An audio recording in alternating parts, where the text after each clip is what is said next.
Welcome to Ctrl+Alt+Narrate, your go-to source for captivating stories and engaging conversations in the world of digital media. I'm your host, Sneesha, and please join me as we talk about our incredible guests from the MDM program. So, Victoria, welcome back. It's so great to have you again after all this time. And as you recall, we had her for our first episode, and now we're having you for one of our last episodes. How does it feel after all of this time to be here? I think it's exciting, and like I keep saying, it's a full circle moment now that we've gotten the experience to do 30 episodes or so, and then return back. I think that's been really interesting to see. Okay, time to Ctrl+Alt+Narrate part 2 of your story. So let's talk about what you've been into recently. I know we love going on about our hobbies, and we just update each other on what's currently helping us de-stress. So what have you been doing? What have you been up to? Yeah, so currently I've gotten into needle felting. That has been really fun. But anyway, it's like a really good stress relief because I can just turn off my brain. And because I think of my art background, I can look at reference images and easily create the form of, say, like an animal and things like that, because I'm really comfortable with understanding the shapes and putting that together in my head. And then also like with the pieces. So like the way that you have to do it is just like the body and then all of the appendages, and then you can like stick them together. Okay, so to those who don't know what it is, how does the process work? What tools are involved? Yes. So firstly, you need the thing to stab the felt, which is the needle. And sometimes you have like a stick with a bunch of needles so that it like easily forms the needle felt. And then the needle felt is kind of like a wool. Okay. And because the needles have little pricks in them, when you stab it, the felt goes into it kind of like tangle teases them, but like extra because it goes into the wool. And then it like, that's how it fastens it all together. And so if you like stab it more, then it kind of like forms together. So actually, maybe it's more accurate to say it's like a less violent form of stabbing. You're really into your stabbing. I don't know how else to describe it, because like I guess it's poking, but it doesn't quite describe how it like goes all the way through and then like forms it. It's like stabbing in an art form. Yeah. I don't know how else to describe it because I kind of just picked it up. How's your little German Shepherd that I named Coco going? It's going great. Actually, it has a home now because I was talking to my sister and like she had someone she could give it to. So I was like looking to give it away because I don't like keeping my art all the time. I will keep your art. I'm keeping the sign. Yeah. So. I think it's just like the principle of one of my art teachers had said it's almost better to give away all of your artworks to some degree because you're just keeping it in your home where it's not appreciated by like all the time. But if you had given it to somebody, then that can be appreciated even more. So that makes sense, actually. I think I will start looking at things that way. Yeah. Like, although when I create things, they're kind of my children. Like at some point I'm not as attached to them and then they're just going to sit around and not give value in my life. But if I give them away, then it'll feel a lot better. A gift is a lot more valuable than something that you see you've made, I guess. Yeah. Like I remember in high school, so we had this like art show at the end of it and we can put a price to a specific artwork. And actually like a friend of mine, her parents had seen my work and they were like, oh, we would like to buy this. And I think it was one of my portfolio pieces. And at first I was like, oh, that's kind of weird. I don't really want to give it away. But then eventually I was like, okay, taking my teacher's advice into account. It's like, okay, maybe they will enjoy it a lot better. So they took that and then they also eventually commissioned me to make this like, I don't know, artwork series for their house because they were getting their house redone. So then that's so cool. Yeah. I didn't know this side of you. Wow. Yeah. That's awesome. I was an artist in my past life. That's what it feels like. You still are. Yeah, of course. But like not in... Like I was more painterly in the past, so that was my thing. So would you ever get back into it? I really want to. Like occasionally I pick up the paintbrush and make some things, like, but I've definitely lost a lot of it because like the culture in my high school, used to be, because I was in art high school, so we did art every single semester. Right. But the thing is, we did 5 projects within that semester. Say we were doing like clay, so we do 5 projects with clay, and or like painting, or like maybe we're doing maybe not clay, but maybe it was more like sculptures. Then we do sculptures in a bunch of different mediums, one of them being clay, or maybe like a different kind of clay, like all just like slightly similar but different. Right. And so like I was used to pulling lots of hours for drawings, which is probably why I'm still into design, because it is kind of like an art form, and iterating is just part of art. So yeah, I'm learning that too. I think I used to see iterating as like fixing mistakes, but it's also just a process of the art itself.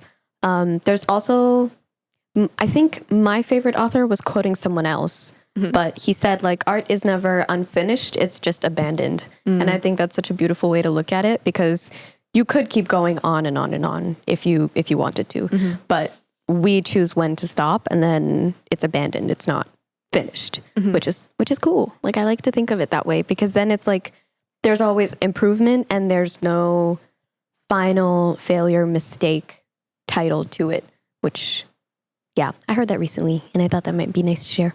Yeah. I also really like another thing that I think one of our professors had said, where typically technology follows art. So whatever we see in, say, Black Mirror or other media, it could happen just because like sometimes some people are just so inspired by media that they just end up creating something that is represented in that art somehow. Yeah. So I guess in relation to AI, I don't think, I really hope that our spirit for art as humans are not jaded from creating stuff with AI, because like I hope so maybe too. some people don't see the long-term benefits of having artists constantly producing things, because they are kind of visionaries for the future. Yes. Which is also kind of how I see my own work sometimes, because I'm like, I want to be able to vision how I see the future, but also obviously like there's a balance between that and then also creating work. Are there any other hobbies that you have that you want to share, or is needle felting it for you right now? I think that's the main one. I've been switching between lots of them, but that's the main hobby. Okay. Other than, I guess, 3D printing, but that's kind of like a background thing that I've been constantly experimenting with, because I really like digital fabrication. So you're very talented with it. I've had the pleasure of experiencing all of her trials and errors, which I wouldn't really call them errors, because they turn out great. Yeah, but I make it work. Yeah. You do. It's kind of like the sign. I kind of made it work. The fact that you learned how to do it by yourself is crazy to me. Just, you figure out, like, you see how people did it, make some modifications that work better for me, and then I do it. Yeah. I need to adopt that from you. I think that's a really cool and empowering way to think, and I get very stuck at like the pre-work stage. So that's what I'm learning from you. But it's just like, sometimes you have to remove, remove something so that the scope is lower, and so it's not as hard. Yeah, I'm learning that. Yeah. What have you learned throughout like the past year, either school-wise or something that school taught you? What kind of lessons have you learned that you feel is important for you to share, and also just for yourself to know? I think one of them that has been on my mind is just because I came back here from my interior design program in TMU and then returned for a master's. Like I see the pros and cons of staying in the same organization for a while, which kind of gives me a sense of like how I see myself in my career. Maybe I don't want to stay in one particular company for a long time, or more like it leads some of my decisions to go to places that I'm not familiar with, so that I know I can grow more. So I think that's like one major lesson. It's not necessarily like, oh, I wish I didn't go somewhere else, but it's just like, I can see why going to the same, like I still have my connections existing, or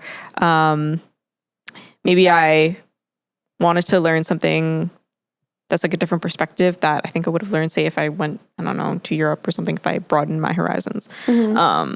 There's like that sort of balance that I now see gone through the program, but I don't regret it. Regret going through the program? Yeah, going through the program. In the end, like I really wanted to learn how to do research, and I think I achieved that goal. So another thing that I learned is also some of the goals that I had set that are very simple for myself were pretty good goals because I achieved all of them, and it's like what I expected. And if I expected anything, if I expected anything more, it's like all the things that I have done are all extra. So like this podcast, I was like, I want to do some sort of side project, but it didn't have to be anything too specific. But I ended up also getting that goal too. So I think there's that, just like more realistic goal setting that doesn't have to be super, super specific. Because sometimes I do that and it pigeonholes me. Yes, me too.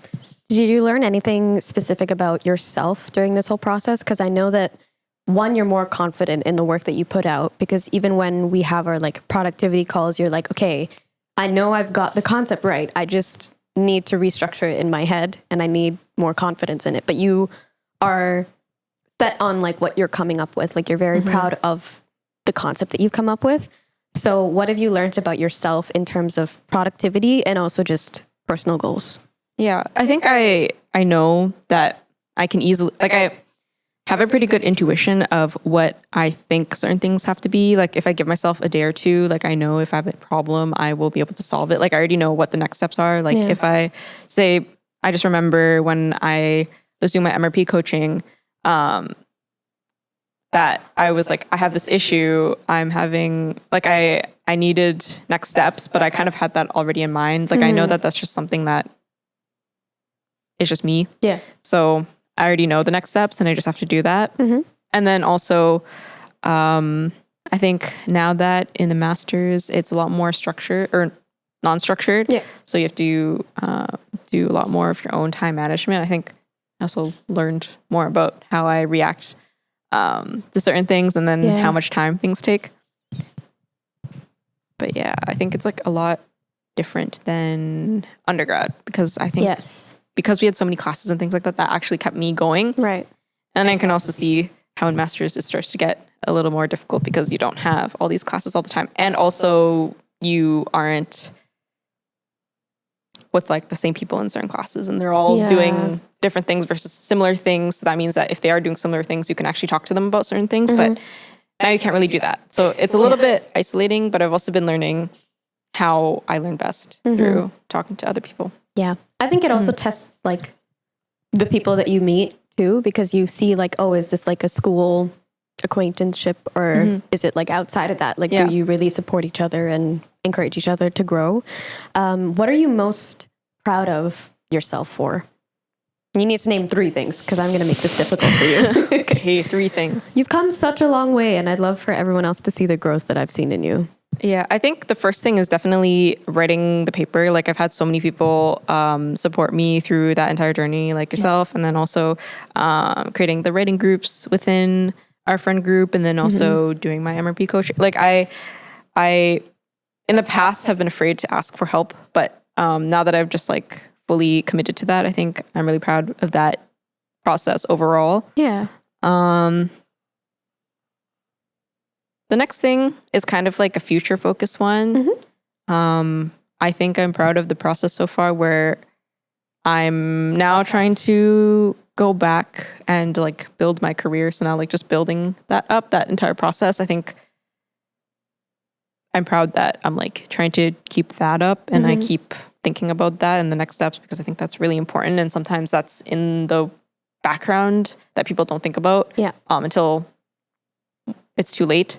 So I think I'm proud that I keep that spirit going because I think that's kind of what makes me successful.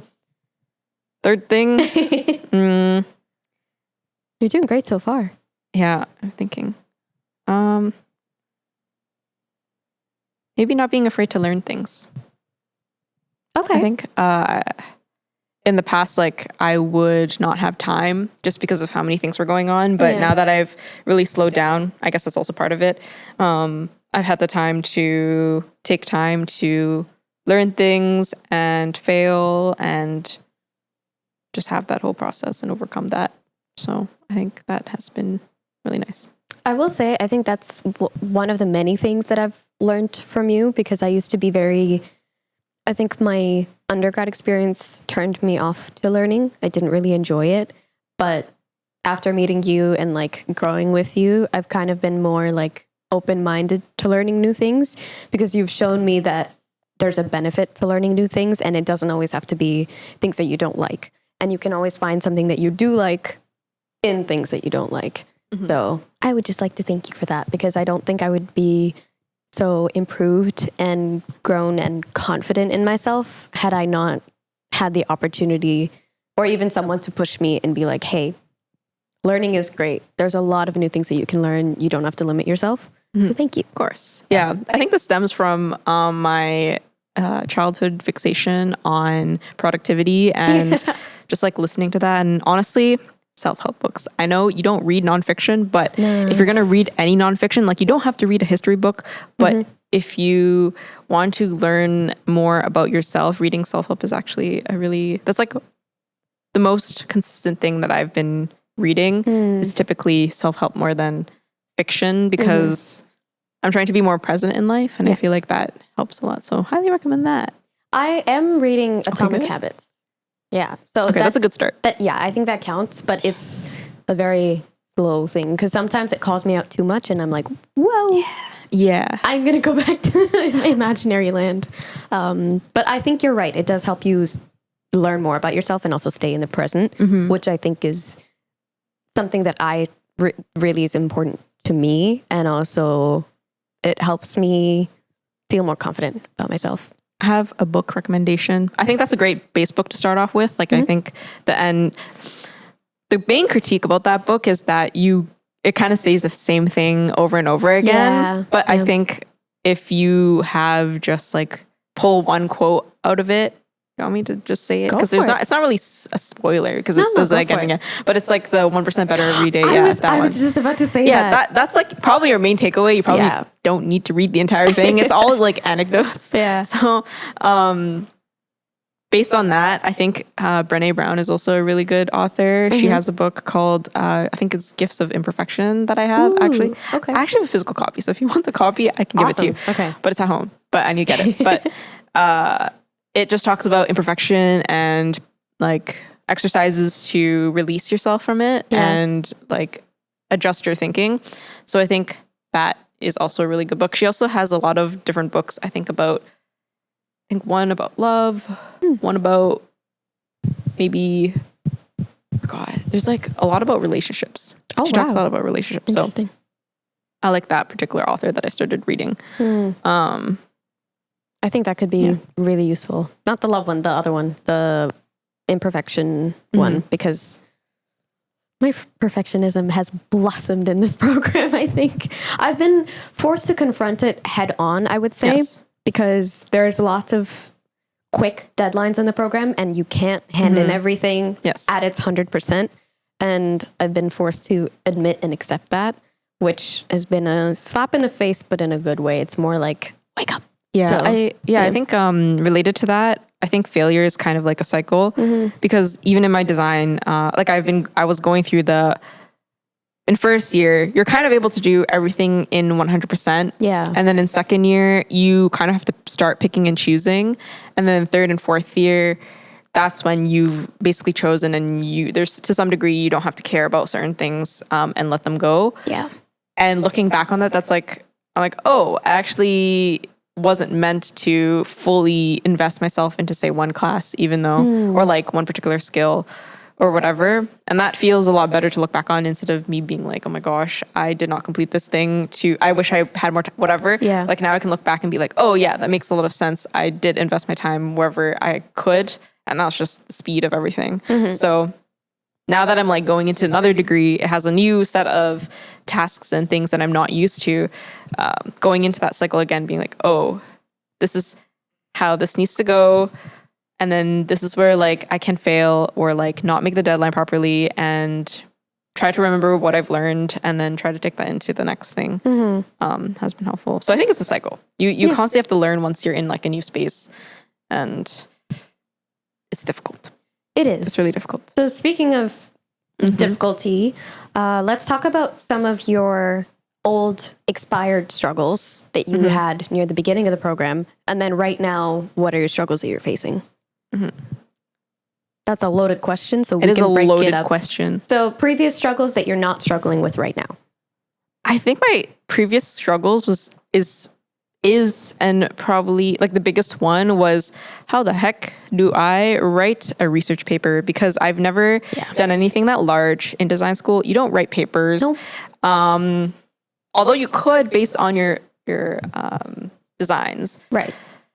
And understanding how writing can also be in itself its own design process and sort of attaching itself to that, because I always kept it separate. Like writing is writing. That's like English territory. It's not quite design. Yeah. Or like, oh, when I'm designing something, I really want to say a lot of these things, but then how do I translate it to writing? So like there's this like weird gray area that I never defined that I really wanted to define. So that's why I did a master's in the first place. And so just going through the process of like what is the structure and like learning that all by myself, and what that actually means to me.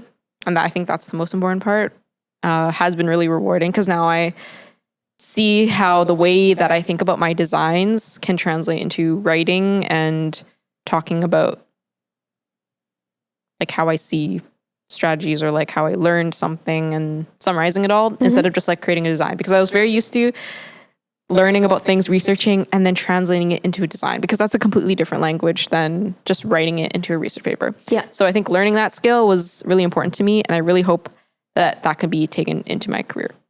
I think it will be. Yeah. I really hope so. You've seemed to have learned a lot in such a short amount of time. And also, I like that you have such a positive or lots of learnings in your first big paper rather than doing papers about things that you don't really care about. I think that the fact that you are actually motivated to research the specific topic that you're going through. She's doing a paper on hybrid experiences and the framework on how to create a good one. If you want, you can explain a bit more about that. I think because my research paper is still in the working, I think I don't want to talk too far about it, because I'm still trying to organize it in a way where it's digestible. Yeah. But I think, where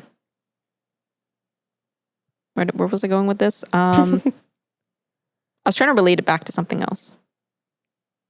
I was trying to say that it's the fact that you're writing about something that you really like. It's a good first experience to have. Yeah, that relates back to the how you said that you admire that I try to find everything that I like in something. I think that, I don't know where I picked it up, but I think I saw that somewhere, and it really does help you like care about something that you don't really care about. Like, I don't actually really care about writing a paper, but I actually really care about the thing that I'm writing about, which makes me care about writing the paper. So then I'm like, okay, if I really care about this subject, how do I make this paper structure work for me? So I think that trying to continue each time with something that I really enjoy, then that keeps me going. Yeah.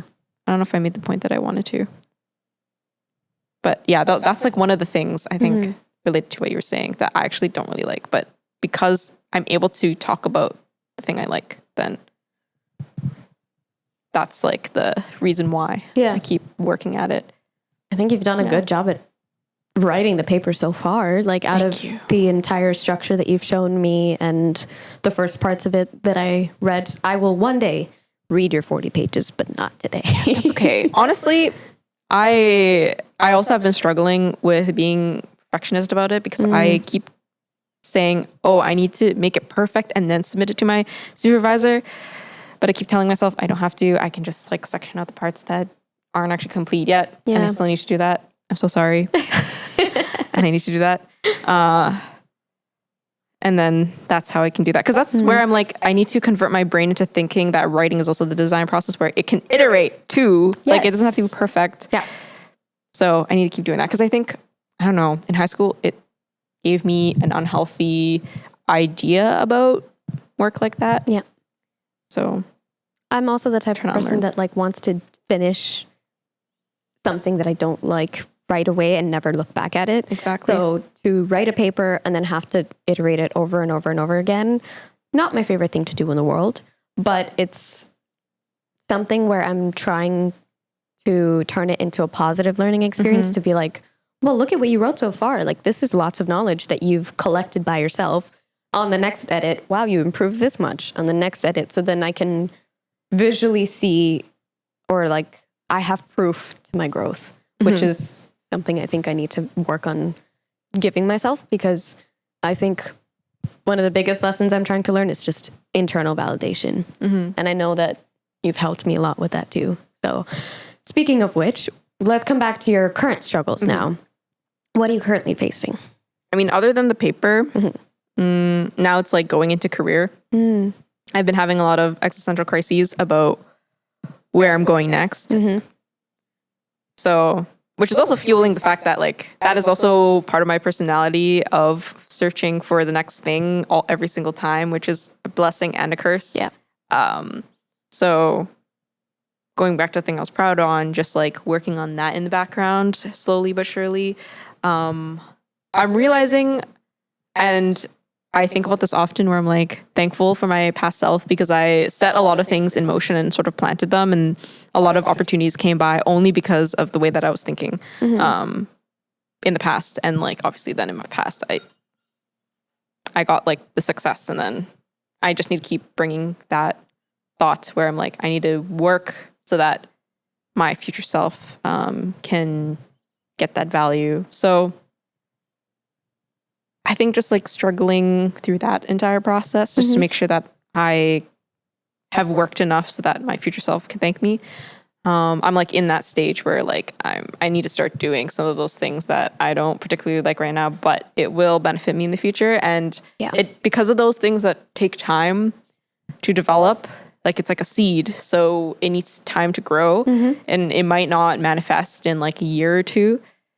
I'm just busy planting seeds. I think that's like the struggle, like struggling with doing that, because that's the hardest part. That's a really cute way of looking at it. Anytime I'm doubting myself, I'm just going to be like, I'm planting seeds. Yes. I think like going back to the thing where you're like, I need to track my progress. I've been trying this out where for my MRP for this entire project, I'm keeping a notebook of sorts, kind of like a sketchbook where I'm tracking all my progress and just like writing things down, or like any ideas, to do list, whatever, so that later I can look back and be like, oh, this is like all the things I was working on. And it did take a long time because, there's so many pages. Like I was just thinking about it so much. So I think documenting my thinking has been really helpful, because I think I've been talking to Johnny, who has the same supervisor as me, and he was talking about how back in like December, how he was doing daily notes, and I was like, oh, I should do something like that, because that makes sense. It's kind of like a sketchbook for all your ideas, but it can all be in writing. Like I also found that in design school, I just wrote a lot. So I'm like, okay, that makes sense actually.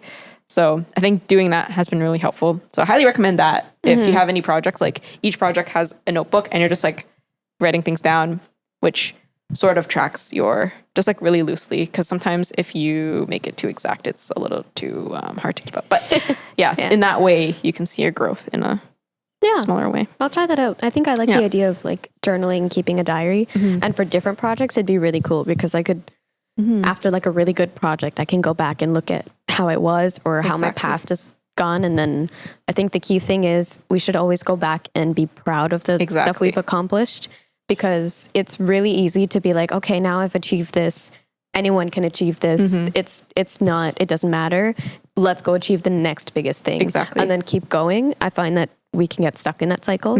So it's good to make sure we acknowledge our efforts, we acknowledge the time put in. And at the time that we were doing these projects, it was super hard for us at that stage. And then after, when you come back, obviously with more experience, you're going to be like, well, this wasn't that hard. Yes. But at the time, it's kind of like the whole saying where whenever you make decisions, you're only privy to the information you had at the time. So you did the best you could with the information available with you. So you're doing the best you could with the knowledge available to you. And the time and the energy and so many other things affect your productivity levels. Yes.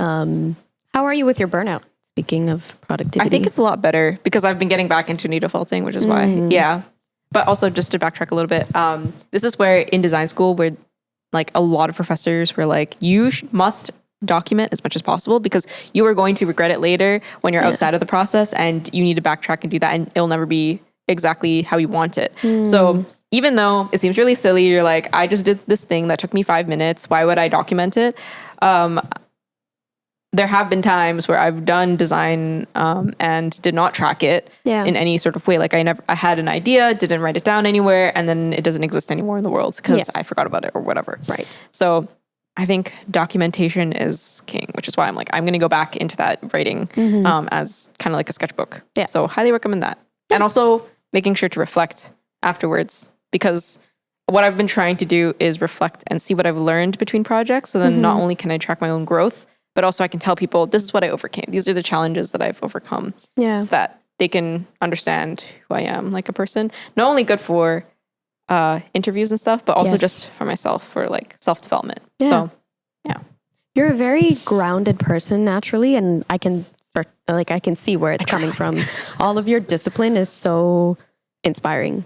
And it's also contagious, I think. At least to me. I feel like my lifestyle is a lot more organized. I'm a lot kinder to myself after learning how to change my productivity strategies with you. I'm happy to hear, because at first I was like, I'm kind of just doing this for myself, and I didn't know if it was going anywhere past that. So yeah, I think this friendship has benefited me lots. Oh, yeah, but not in like a transactional way. Yeah. Likewise, but like you also I've learned a lot from you. Like at least for up until now, I still view you as like a mentor in some ways, because I think I've learned so much about the way that I could be working. It's not even that. I think it's just the relationship I have with work, with learning, academics, career, all of the grown-up adult stuff. You've kind of changed my perspective on, and it's really nice. It's really nice to have that, because I don't think I had a positive relationship with it before, and I think our friendship has helped me with that. Yeah. Good to hear. Yeah. Okay, so now we're gonna wrap up in a bit. Is there anything that we haven't talked about that you want to share? No, I don't really think so. I think we covered everything that kind of goes on in our conversations nowadays. I think now that, like, especially career wise, because that's everything on our minds now that we're like 2 months out or less to the end. Yeah. I just hope like in the future, like we're still connected and of course have maybe other projects. I think that would be fun. It would be really cool to work on a project together. Yeah.